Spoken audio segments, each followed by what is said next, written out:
Welcome back to the February vlog. I'm so excited to have you here because tomorrow I'm off to a writing and meditation retreat. I've had this in my diary for about 5 months. I set myself a new year goal to do weekly posts on Substack, and knowing that this retreat was coming up has really helped me stay true to that. I'm a little bit apprehensive because I don't know entirely what to expect. I'm going to be with a group of new people, and if there's one thing that calms my nerves, it is packing, and that's what we're going to do right now. Starting with my beauty bag, which leads me on to telling you about my toothbrush, which is from Surrey. I've been using this for nearly a year now. Now, when I'm at home, my toothbrush sits on its magnetic mount on my mirror. Not only does this look super cute, I find it much more hygienic because you don't get that gunk buildup on your toothbrush, and it also leaves a mess-free sink. I absolutely love traveling with my Surrey toothbrush because it is so lightweight and the battery life lasts up to 40 days. I find the case super convenient and also very hygienic for traveling, especially as it has a UV light at the top which cleans your brush. As if that wasn't enough, the plant-based heads are super innovative and can be recycled for free by Surrey. You can use my code Venetia for 20% off your Surrey order. Just tap the link in the description box. On the packing list that we were sent, they also suggested bringing a hot water bottle for any sea swims that we do. I don't know why I don't bring this with me everywhere at all times. I rely so heavily on my hot water bottle. You guys know I suffer with my periods. I just generally should travel with this frequently. Also gonna bring my slippers. And then Max is also letting me borrow his dry robe. This one is from Finisterre, who I adore. I kind of want to wear this all the time, so I don't know if he'll be getting it back. Swimming costume. Of course, I'm gonna also bring my backpack, laptop, notepad, pencil case. I definitely feel like I'm going back to school. You guys will be in here. Headphones, charger, Kobo's gonna go in there as well. This hat is coming with me, as well as gloves, other hat, chocolate, dates, peanut butter, lentil cakes, my essential snacks. I'm not gonna have my phone as an alarm, so I'm gonna bring my Lumi alarm clock, and it's not too heavy, but I would say this is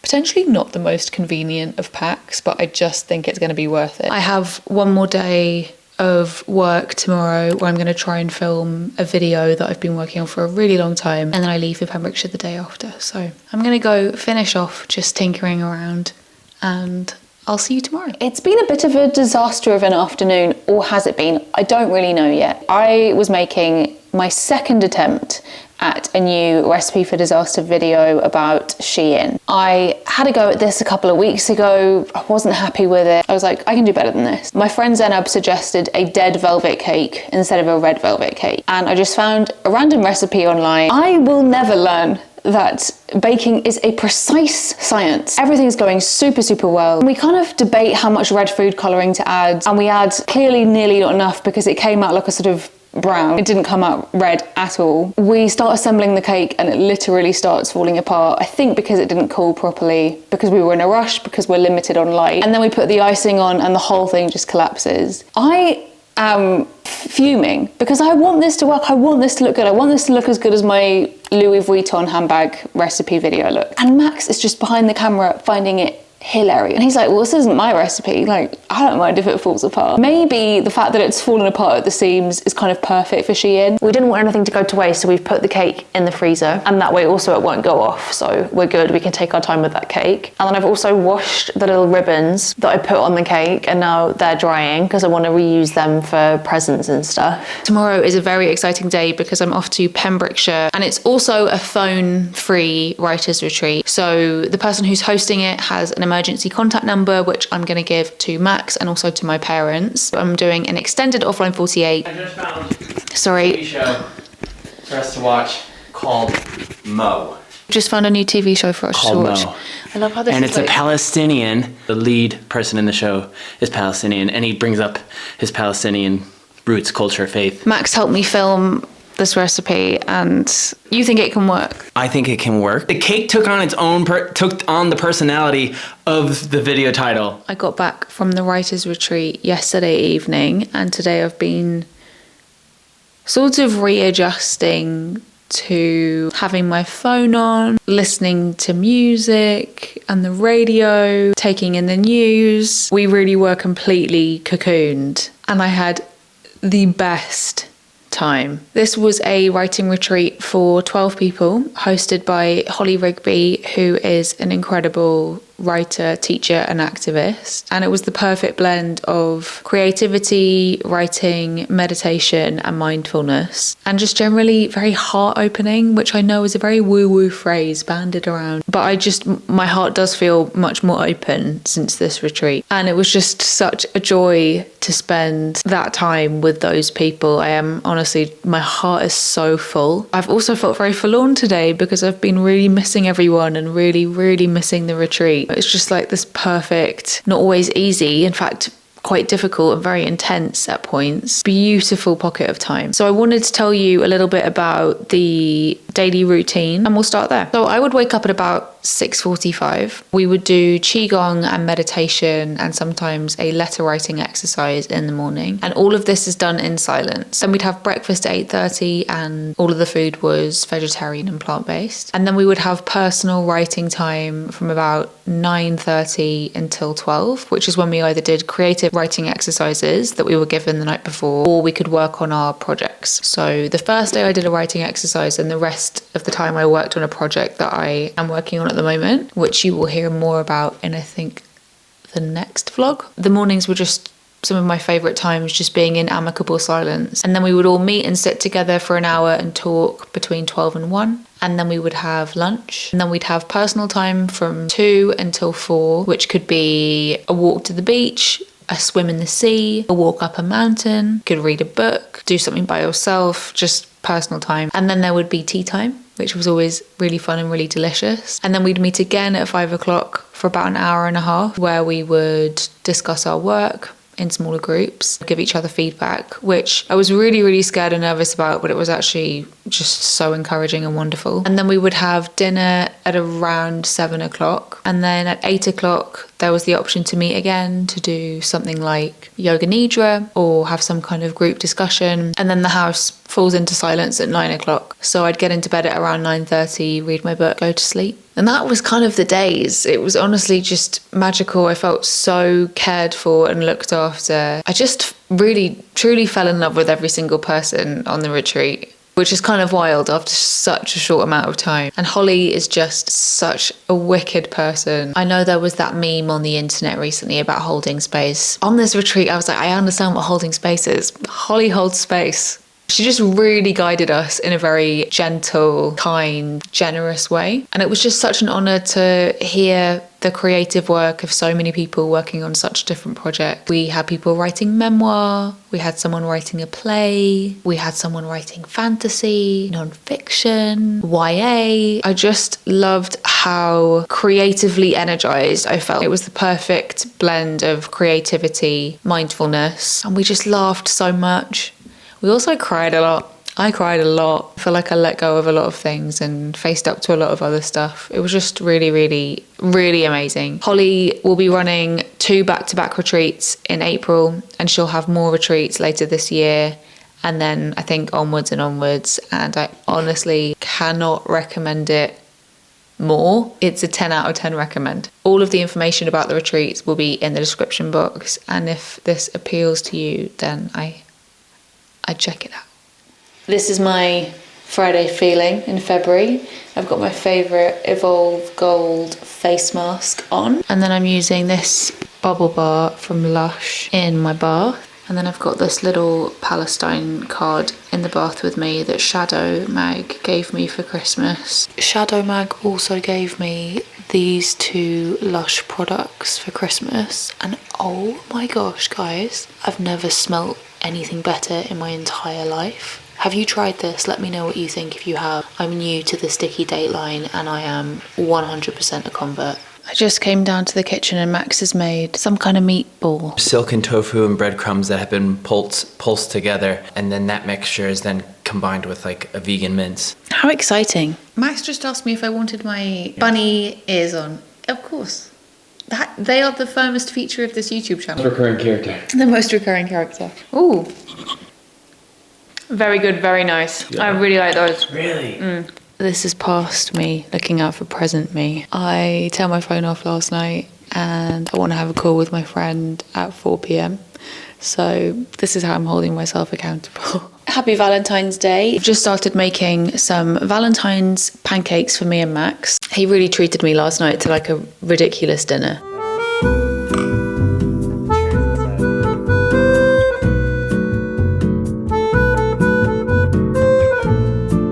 So I thought I would try and make it up to him in some way.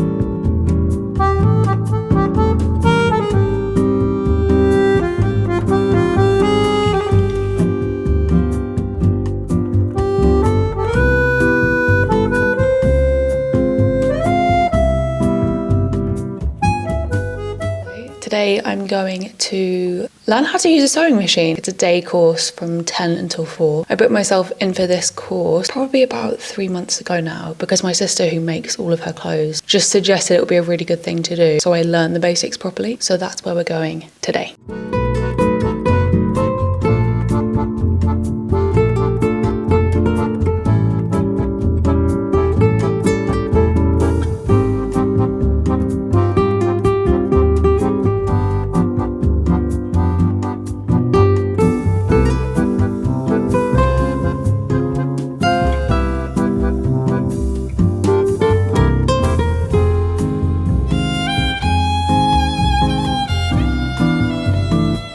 I just got back from my sewing course. It went so quickly. I definitely spent the first half of the course in a sort of state of panic because I was just finding things so difficult and I found it really, really challenging for my brain. But I do think I got an okay grasp of using a sewing machine, at least the basics, and I'm really excited to show you what I made. The first is this little bag. And then this afternoon I made this bag. It has a zip on the top, so we learned how to do zips. We also learned how to do these little bottom corners, which I found so difficult. My brain was just like, no. And then I did this lining, so they kind of match. My plan now is to make my favourite snack, and then I'm gonna go watch apple cider vinegar. I'm also going to fill my hot water bottle because I have a stomach ache and just go lie and chill. Earlier in this vlog, Max introduced the show Mo to me on Netflix and said we've got to watch it. And guys, we've been savouring it, or trying our best to savour it. We've got 2 episodes left. I don't really want to tell you much about it. I just want you to go and watch it if you haven't seen it already. It's so, so good. Good morning, team. It's Sunday at 7:30. This is my outfit. Socks from Finisterre, leggings that are about 10 years old from likely a fast fashion brand. Second-hand shorts with a patch from Spelling Mistakes Cost Lives. A thermal layer a few years old from Stripe and Stare. A second-hand hoodie from Vinted. A Palestine football shirt from eBay. Hat from Memo Studios. Let's go. I don't think I told you where we're going. We're going dancing.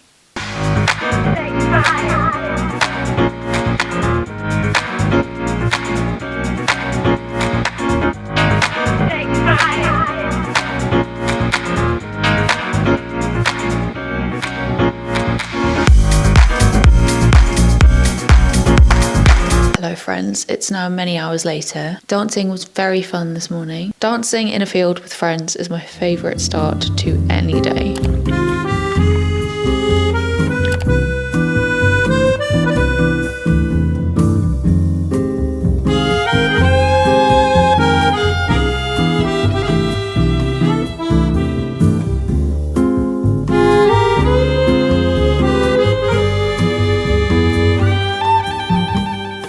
Max has made Dubai chocolate and I've asked him to explain how this time around it's different. Well, thank you so much for having me on the show. I made the Dubai chocolate this time, aka goodbye chocolate, because once you make it, you eat the whole thing. I started off making pistachio butter this morning. I roasted the pistachios in the oven and then made a pistachio butter. Pistachio butter in the blender with sifted icing sugar. And then I turned on the blender and I streamed in the milk and butter, the melted milk and butter. Can we try it? Yeah, let's try it. Do you want to go get it? Yeah, nice and smooth. Yeah, well done. Look how smooth. Is the front shiny though? That's the question. This is the best bit.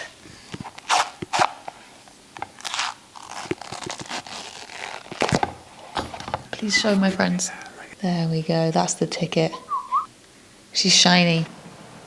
Oh, this is nice and smooth. It doesn't no crunch. Cheers. It's chewy. It's not crunchy this time around. Maybe I didn't toast it long enough. I don't like No, it. you put it in the oven to defrost it. It's more like cookie batter. Yeah. I don't hate it. Okay. I'm also going to show them what I did as well. What did you do? Oh yeah, the balls. We didn't want them to go to waste. It's going to be basically the same, isn't it? Cheers. I'm not into it. No.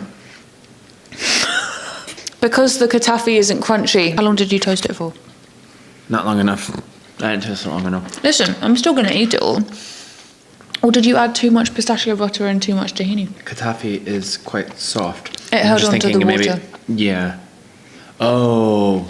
But in terms of ratio, I think that's perfect. I'm very grateful that you made it. Still a lovely treat. You have chocolate all around your mouth. It's nearly 5 o'clock and it's still light outside. Can we take a moment? Just a reminder, you can use my code Venetia for money off your Surrey order. I really do love this toothbrush. Be sure to hit the description box for links to Surrey and everything else I've mentioned in this video. I've really enjoyed editing this video because it's proved to me that I can set goals and then achieve them. I know for loads of people, setting goals and achieving them and, you know, doing New Year's resolutions and stuff is a very standard thing. For me, it genuinely feels quite revelatory and it's really satisfying. So I'm going to try and keep it up, keep documenting the highlights because obviously this is a highlight reel. I'm so grateful to have you here. Please take good care of yourself and I'll see you in the next video. Bye.